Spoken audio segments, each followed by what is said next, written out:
So I can't lie, I did a little bit of work off camera. I was in a groove last weekend and I just started installing pistons, and I was gonna keep going tonight. It's Friday, I just got off work early. I decided to stop myself so I could show you guys my setup and how to install these guys. So these are not your traditional C-clip for a wrist pin. You know, normally a C-clip would sit right in there. You can use some picks to get it in and out, and it holds this guy in the piston while it's on the rod. These guys, though, and I'll show you that here in a minute, they're made of spring steel, so you can pull them apart, and I'd show you what they look like installed, but we can get to that. You got to feed them in there, and when they're all spanted apart, they sit in that little groove just like that.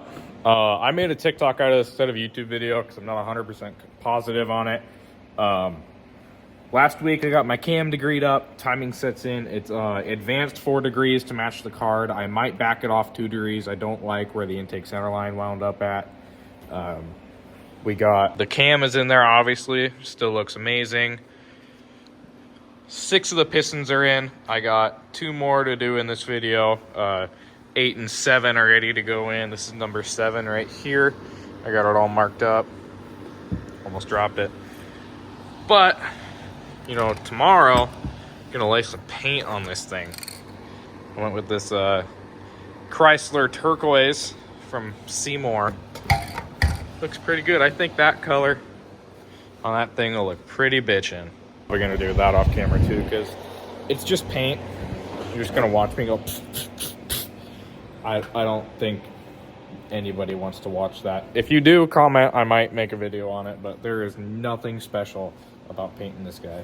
Okay, nonetheless though, we can start on these guys. These are made out of spring steel, so you can just grab them, and you might think you're breaking it, but it's not. This is how I've done all of them. Just pull them apart, you know. You want to get them looking like that. It's so much easier to get started. For this, you know, you need your piston, and then I just use a small screwdriver. And I really hope that you guys can see this. All you're gonna want to do is get that guy in there, get the screwdriver.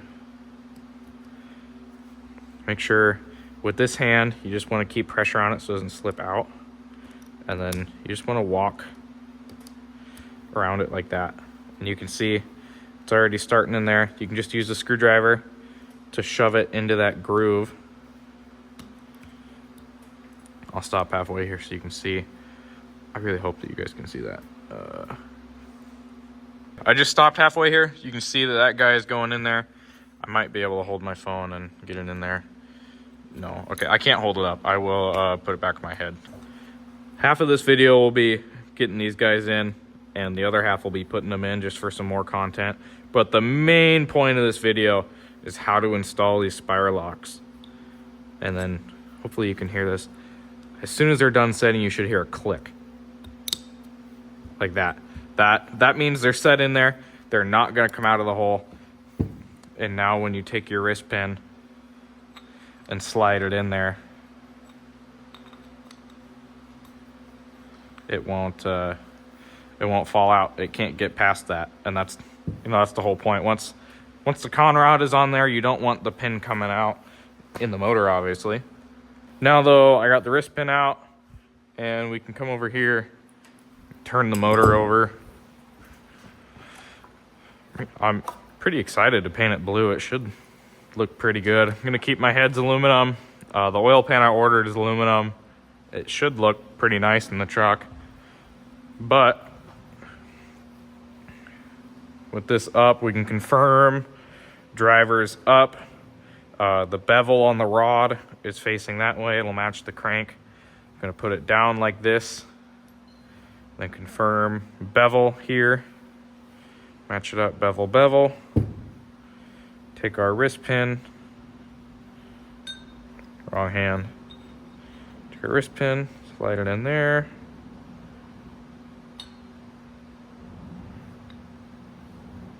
Slide that guy in. And then before I put the other pin in, I just want to make sure I have it right. So once again, we'll come over. Rod bevels that way, and you can see the bevel on the rod is facing towards the front of the motor. There's a helicopter going over, sorry. So, but now that it's correct, we can come over here and we can lay that gently there. And again, we can start by pulling this guy apart, really stretching it. You want to, I mean, unless you straighten the thing out, you ain't gonna hurt it. It's made out of spring steel. But again, you can just start it in there, screwdriver with your finger there, and you just want to work the thing in there. If you scratch the inside with the screwdriver, it's not the end of the world. It won't affect the piston all that much. You just want to, once you know how to do this, it goes really fast. The first 2 times I did it, I was like, what the hell am I doing? And then about the 4th, 5th one, it was pretty simple. Just want to listen for that click again. That one wasn't as loud, but it sat it in there, seated in there. Just like that, that's all good. So now, I don't think I'm gonna show this part just because it's pretty tedious ringing it up and whatnot. I will give a pointer though. I marked this up. Number 1, ring, the gap faces that way. Number 2, the gap faces that way. 3, the gap faces that way. And 4, the gap faces that way. You can see on all of mine, 1, 2, 3, 4, 1, 2, 1, 2, 3, 4, 1, 2, 3, 4. Same for this side. You just, all of them match. You know, the fucking last motor I built, I'll admit, they were fucking all lined up. That motor probably wasn't gonna last anyways, but what can you do? Skip the ringing part and then I will jump right to installing it because I kind of want to show off this tool. I got it on Amazon. It's the bottom is 4030, that's my ring bore, and the top is like 470 or something. It tapers down, so you put this. Okay, it's oily.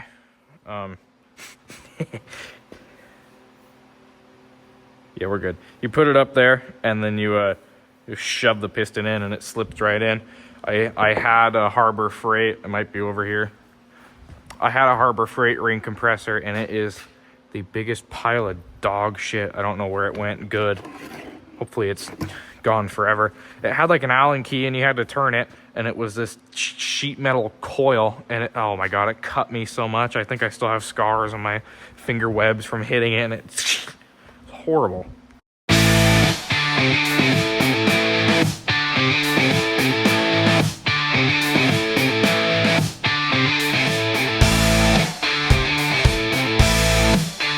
Instead of not recording, I just did a little time lapse of me putting all the rings on there, using my fancy little ring spreader.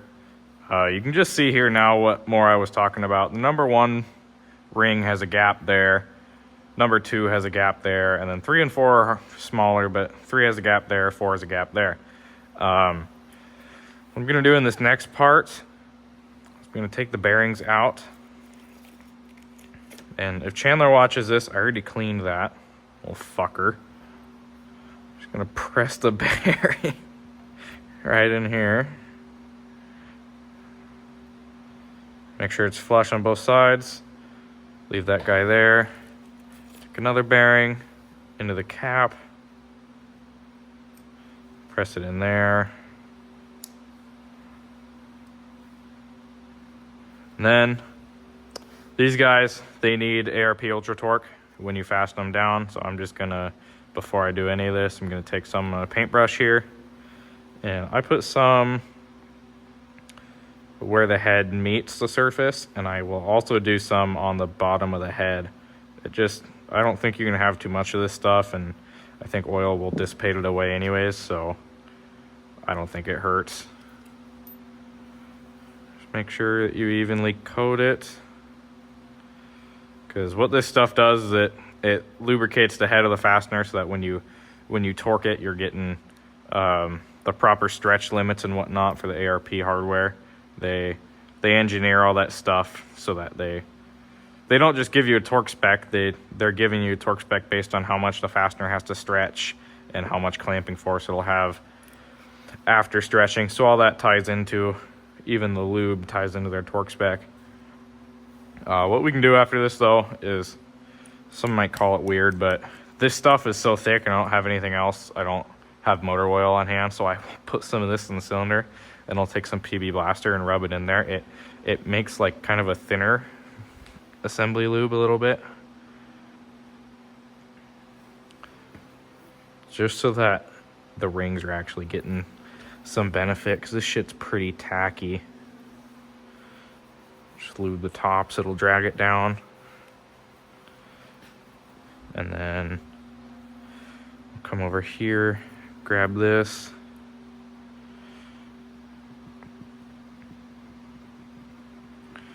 All on the top rings, just fucking drown them.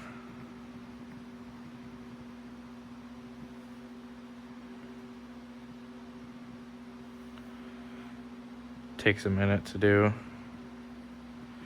I should have gotten some thinner stuff too, but oh well, this is what they had. Then I'll get the skirts too, so they go in nice and easy. I don't think you can have too much of this stuff. By the time you do the first oil change and even prime the motor, all this stuff is gone anyways, so it only helps the motor when it's sitting here. I'll lay that face down.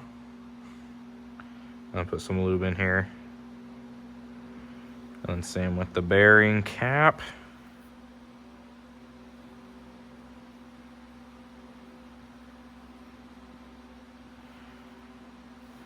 Hopefully this motor's done soon. After I get these 2 pistons installed, I can flip it over and I have my oil pump in that box. And that is the short block done. I'm waiting on a cam bolt. And then I can put the timing cover on for good. It's almost done. My heads are up there. I bought valve springs for them. I'm going to send them off to the machine shop next week, have them surfaced, have those swapped over, and have them ported. I really don't want to do all that, so I'm going to take the easy route and pay the mechanic. But now, I'm going to give this guy a wipe out because I dropped it on accident at the beginning of the video. Take this guy, make sure that the taper is down, and then we can hold this guy gently and feed it through. Just like that. Actually, I want to make sure that number 2 is lined up. Okay, we're all good there. I'm gonna set this guy over here. The top ring's holding it in right now, so you don't have to worry. Your fingers hold it from scraping the cylinder wall. Get those bevels lined up, and then you can squeeze the first one in there. And sometimes it's tricky, but there it went. Then I like to stick a hand under so you don't smack the fucking crank with the rod. But if all goes well, should just be able to, like that. And that is the 7th piston. We have 1 bank done. Doesn't that look sweet? It's pretty cool. But now that guy in there, we can flip the motor back over, and then if we leave it hanging like this, we can still get to it, and that won't fall out. Not that it would fall out anyways, but I just want to always make sure. It would really suck if it hit the goddamn floor. Take these guys in there, just like this. I'm gonna have to move that. Okay, tricky part. Take this guy, and without letting this thing move, you want to keep pressure there.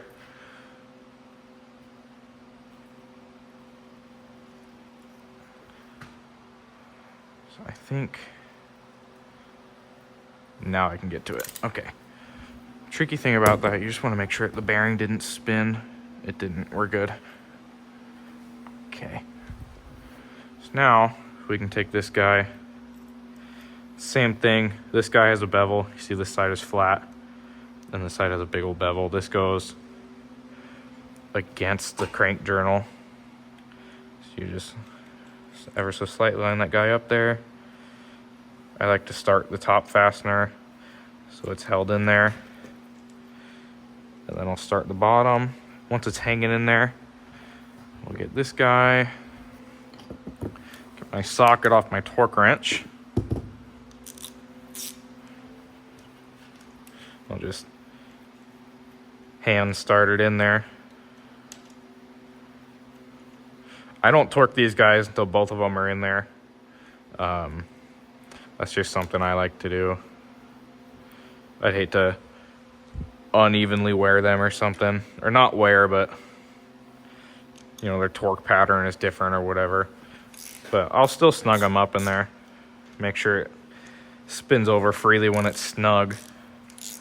Because if you have a problem, a lot of the time, as this gets tighter, you'll figure it out. And take this guy back to here.